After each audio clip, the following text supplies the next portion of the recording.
Last time in class we talked about energy, and we talked about energy as being the ability to cause a change in something. We defined energy, and then we defined a whole bunch of different types of energy. Kinetic energy, among other different types, gravitational interaction. Why am I talking about this? Go back. Cut. Last time in class we talked about energy as being the ability to cause a change in something. We defined energy, and we also defined a whole bunch of different types of energy. When you do the reading from chapter 6, the different types of energy will be expanded upon, and it'll talk about some of the derivations of the equations, so where the equations come from. This video is just going to talk about the actual equations themselves, so we can get a little bit of practice in with using the equations before we start doing some more complex problem solving in class. So the first type of energy we're going to focus on is kinetic energy. And kinetic energy is energy that an object has because of its mass and speed. And again, the derivation of this equation is more found in your textbook, but kinetic energy is equal to 1/2 times the mass times the speed of the object squared. And as you'll find in your reading, all types of energy are scalars, which means that direction does not matter with that. Since speed is a scalar, this V represents speed. I should underline it since I'm doing a video. You can't see me point at it. That V represents the speed of the object, not the velocity of the object. Because if energy is the ability to cause a change, and I threw the ping pong ball at Nick Bernard, as we were talking about in class, it doesn't matter the direction at which I throw the ping pong ball at him. All that matters is how fast the ball is being thrown. So kinetic energy, 1/2 mv squared. In terms of the units for things, all forms of energy will be measured in joules. The mass of something is measured in kilograms, and the speed of something is measured in meters per second. I will do the first of the sample problems with us. So here is our kinetic energy equation. We got the equation, we know the units, and we know that it's a scalar because all forms of energy are scalars. The first one tells you the mass is 50 kilograms, speed is 15 meters per second, and the kinetic energy is what we do not know. So if we're trying to find kinetic energy, we can begin with our equation, K equals 1/2 mv squared. And the first time you plug in your numbers, you have to include units on the numbers, and you can drop them to do any algebra. But to plug them in, trying to find the K, we know that the mass is 50 kilograms. We know that the speed is 15 meters per second. That whole thing is squared. I make sure that I put the 15 meters per second, put that in parentheses before I square it. If I didn't, someone who's looking at my paper quick could think that I wrote 15 meters per second squared, rather than 15 meters per second, the entire thing squared. So I use parentheses around that. Type that stuff into my calculator. Let me grab my calculator quick because I already forgot what the answer was, even though I just did this 5 seconds ago. I got 625 joules. So kinetic energy is 625 joules. I believe I typoed this one. So the mass, asks the same question twice. That's fine. We can just do the one. And then you can finish up this page on kinetic energy. In terms of checking your answers, here are the answers for that first page on kinetic energy. Go ahead and check those, read them through, show your work. Let me know if I made any mistakes with those so I can change them before people watch the video and get frustrated. And when you're good, turn the page to the next form of energy. Next form of energy is the gravitational interaction, sometimes called potential energy, which depends on your weight and the position within a gravitational field. The gravitational interaction energy, which is given the symbol of UG, U for interaction and G for gravity, is equal to m times g times the change in y. Now what the change in y means is if there is some object that's a certain height above the ground, the actual height of that object does not matter. What matters is how far above the ground that object is. So it is not necessarily it's not necessarily the absolute position of the object, but what matters is the relative position in terms of some 0 points, which we will usually call the ground.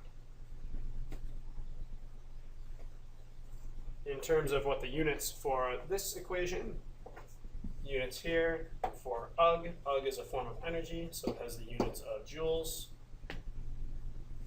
Mass has the unit of kilograms. G has a unit of meters per second squared. And the change in height has a unit of meters. In terms of our potential energy or gravitational interaction energy equation, it says start with the equation, include units the first time you plug in the number. All right. Gives us the mass, the change in height, and the gravitational interaction energy. We can assume we're on Earth unless it says otherwise. Like I think in the third one, it says you're on Mars. So unless it tells you where you are, you can assume that you are on the Earth. Our equation is UG is equal to mg change in, oops, I almost wrote h, mg change in height.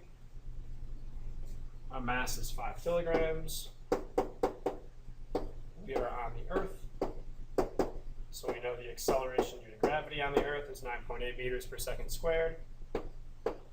We are 10 meters above wherever our 0 position is, or 10 meters above the ground. So 5 times 10 is 50 times 9.8 is 490 joules of energy. Oops. So UG equals 490 joules of energy. You can go through with each one. Make sure, I think for the fourth one, I give you the weight instead of the mass, so there might be more than one step to that equation. You can check your answers. Here are the answers that I got for page on gravitational energy. So you can work through those, check your answers here. Again, if I messed something up, which I'm sure I did, if I messed something up, let me know so I can fix it. Or at least post on Schoology that I messed something up. When you're good with that, you can turn to our final type of energy that we'll get an equation for, which is the elastic energy or spring energy, the interaction energy that comes from the action of a restoring force, like that in a spring or in a rubber band. There's a couple of new symbols here because we haven't talked about springs yet, but the symbol for spring interaction energy is US, U again for interaction, and spring for spring or elastic. The K, that stands for the spring constant, which is just a measure of how springy a spring is. Just like the coefficient of friction was a measure of how frictiony a surface is, the spring constant is a measure of how difficult it is to stretch out a spring. The higher the value for K, the more difficult it is to stretch out that spring. The symbol of X represents the distance from the spring's equilibrium position. Meaning if you're dealing with a spring that has a unstretched length of 0.2 meters and you apply some force to it to cause the spring to stretch out to 0.3 meters, the distance from the spring's equilibrium position is the difference between those two. So in this case, your X would be 0.1 meter, or the distance that you physically stretched that spring from how far the spring felt like being. In terms of what the units for things are, US, the spring interaction energy or the elastic interaction energy, that's a type of energy, so it's measured in joules. K, the spring constant, has a unit of newtons per meter. Literally how many newtons you have to apply to stretch a spring 1 meter. Again, the higher the value for K, the tougher it is to stretch out that spring. And X has a unit of meters because it is a distance. I will do the first spring problem with us.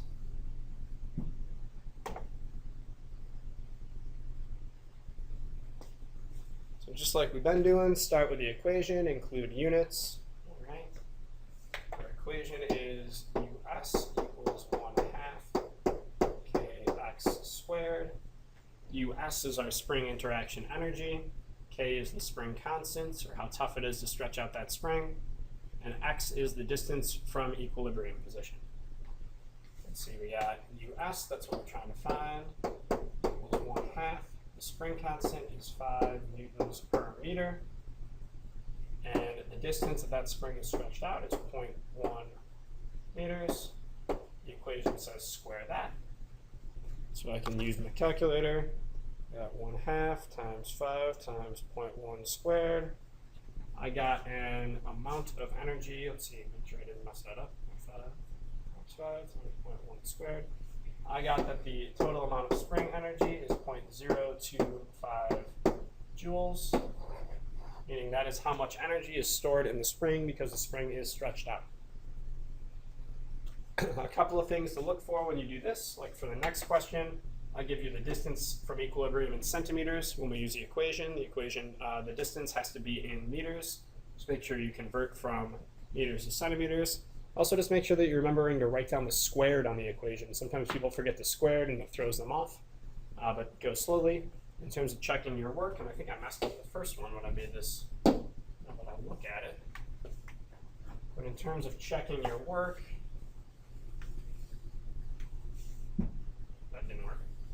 In terms of checking your work, so for the first one, I think we said we got, that was my fault, 0.025 joules. And then there are my answers for the following three. And since I messed up the first one, I may have messed up one of the other ones. So again, let me know anything you think I made a mistake on so I can fix it. The last 2 pages of this intro assignment are a reading guide, I believe on chapter 6.1. Go through, do your reading, answer the questions. Goodbye.